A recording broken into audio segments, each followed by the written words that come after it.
Nagagahom nga among amahan nga nagbuhat sa langit ug sa yuta. Nagpasalamat kami nining buntaga nga ikaw mo sa gihapon ang kagahapon karon ug sa walay katapusan. Milagroso ka nga Dios kay ikaw man ang nagbugna sa kalibutan ug lakip na niini ang among kinabuhi. Ginoong Dios, daghang salamat nga ikaw nagapanalangin karon sa among makaigsuonan nga nagapaminaw ning maong tulumanon dinhi sa kahanginan. Daghang salamat. Pinaagi sa pangalan ni Kristo Jesus among Ginoong maluluwas. Amen ug amen.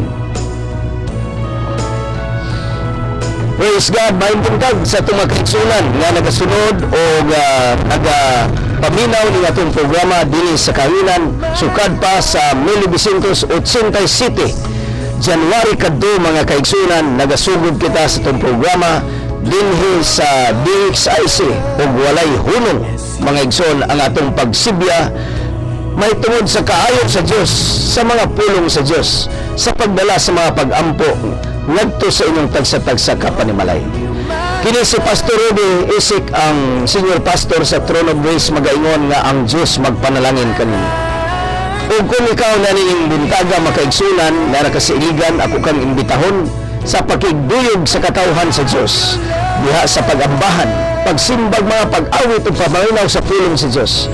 Alas 9 ang takna karong buntag diha sa Throne of Grace Global Fellowship, himutan sa May Gonzales, Minot Building 4, Tubod Highway, Iligan City.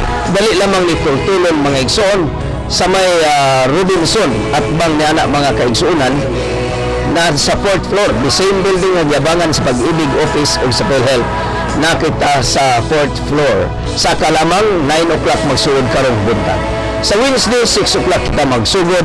Sa Friday 6 o'clock sa gabi ang youth service. Ang mga batanon giniimbita sa pagigduyog, pagig-fellowship, no, sa mga young people sa si Sister Queenie Limpag mao nagadumala sa atong mga young people, mga igsoon diha sa Throne of Grace. Unya sa Sabado 5 o'clock magsugod ang atong dawn intercession or prayer meeting sa buntag, no, alas 5. And then balik na naman pagka Domingo mga igsoon ang atong panagtigom aron sa pagambahan sa atong buhi nga Dios. Welcome sa selebrasyon sa pagdaig sa kaayo sa Dios diha sa Throne of Grace Global Fellowship. Nining adlaw mga kaigsunan, adlaw karon nga gitawag og pagpasalamat sa Ginoo, no, nga ang atong mga kaigsunan nagapadayon sila sa pagtabang sa atong mga kaigsunan, mga kabataan sa pagpaeskwela o paghatod og pagkaon ngadto kanila diha gayud sa Santiago, no, diha sa Santiago sa Kids Freedom Center at bang sa may high school nga gate na katadya mga kaigsunan. Doon na kita gipatindog nga building, gamay lamang aron sa pag-accommodate sa mga bata. So welcome kayo ang mga bata mga igsoon nga naga-eskwela sila. So kamo nga naga-sponsor og mga bata, amo kamong gipasalamatan sa ngalan sa Ginoo nga nagatabang kamo sa mga bata. Nagatuo kita nga ang education breaks the cycle of poverty. So atong giawhag, no, para sa community transformation. You can sponsor one child just kaning gikan sa grade 1 paingon sa college. Kung imo nang tabangan ng usa ka bata, gitabangan nimo ang tibok pamilya. Ug walay lain nga paagi nga ang bata mahawas gikan sa iyang kalisod. Mga kaigsunan, usa niini nga pinaka-epektibo mo kanang paghatag nila og edukasyon. So salamat sa Dios, doon tayo mga bata mga kaigsunan nga nadia sa Santiago ato kini silang gipadala ngadto sa eskwelahan. Dalay ko lang Ginoo magtuta sa mensahe sa pulong sa Dios. Mabasa dinhi sa Galatians chapter 6 verse 9. And let us not be weary in doing good, for at the proper time we reap a harvest if we do not give up. Sa binisaya pa ni, let us not, dili kita magmaluya sa paghimog maayo, kaysa nahigo nga panahon kita makadawat sa balos sa kung dili kita mo give up, dili kita mo sibog. Mga kaigsunan, gusto kita nga magmadaugon ang atong kinabuhi kauban sa mga bata. Ang atong gidagan karon para sa atong syudad mo kanang gitawag og community transformation. Ang tinuod nga transformation nga kausaban nga atong masinati, dili kini magagikan sa gawas kundi nagagikan sa kinasuluran. From the inside, kanang gitawag og transformation. Ang transformation dunay kalahian sa reformation. Ang reformation na reform lang pero maura gihapon ang materialis. Parang gina-remodel lamang. Apan ang transformation ma-change gayud ang imong tibok nga kinabuhi. Ug walay laing makahimo niana gawas sa atong Ginoong Hesukristo. Mao na nga ang tao nga moduol kang Ginoong Hesukristo, iyang masinati ang kalinaw kanang refreshing, ma-refresh ka sa imong kinabuhi. Kung ikaw na burnout, you experience dryness, spiritual dryness, kanang uga, wala kay gana sa pagbasa sa Biblia, wala kay gana sa pagampo, wala kay gana sa imong pagsimba, mo kanay dryness nga imong nasinati, hulaw nga espirituhanon. Kung ikaw gustong makasinati ni ana og refreshing, moduol lang ka sa atong Ginoong Hesus diha sa ang trono, at sa trono sa Dios. Ako nagatuo nga i-refresh ka sa Ginoo. Praise God. Usa niini mga kaigsuonan, mo ka lang atong pagampo, atong pagsimba, pagbasa sa Biblia, ma-refresh ang imong espirituhanon nga kinabuhi. Og mo niya makatuman kita sa giingon sa Ginoo, nga dili kita mumunong og maluya sa paghimog maayo, nga naman kay makadawatra unya kita sa harvest sa naigo nga panahon kung dili kita muatras niini. Unang giingon sa Ginoo saon nga magmadaugon kita, let us not be weary in doing good. Mo kanang learning atong mga devotional, atong mga pag-attend sa gitawag og cell group in worshiping, attending Sunday worships, no, then giving gifts, kanang paghatag og mga gasa, kana importante mga kaigsunan nga atong may baluan. Ikaduha, let us not be weary, and let us not be in a hurry, but wait patiently. Muna ang gipasabot din sa balaang kasulatan, nga kita mapailubon, nga magahulat kita mga kaigsuunan, because at the proper time, the Bible said, we reap a harvest if we do not give up. Kung dili kita mosibog, makadawat kita sa harvest, ug kini mo'y atong gipaabot mga kaigsuunan nga dunay mga bunga ang mga pagtanom nga imong ginahimo. Atong kalipay mga igsoon nga ang mga bata matransform ang ilang kinabuhi, ug sila unya ang mga next leaders kanato. Atong gidaig ang atong mayor, atong acting mayor mga kaigsunan si Rudy Marso, sayang mapinadayunon nga gitawag og RCM, kanang feeding sa mga bata. Mga igsoon, akong gikaistorya gayod ang usa sa pinaka-leader niya ni ana nga buluhaton. Matud pa niya, nagpadayon na siya bisag wala siya sa posisyon or naa siya sa posisyon, kanang pag-atuman sa mga bata mao'y naa sa singkasing, ginapadayon na niya og wala gayud kana mahunong. Usa kana ka maayong buhat mga igsoon, nga ang usa ka tawo nga mag-atiman sa mga bata, usa ka tawo nga futuristic, nagatan-aw sa ugma. Kung butante ang imong gipangita, dili nimo ni makita sa mga bata. Apan kung tan-aw kag ugma, makita nimo unsa ka mahinungdanon ang mga bata.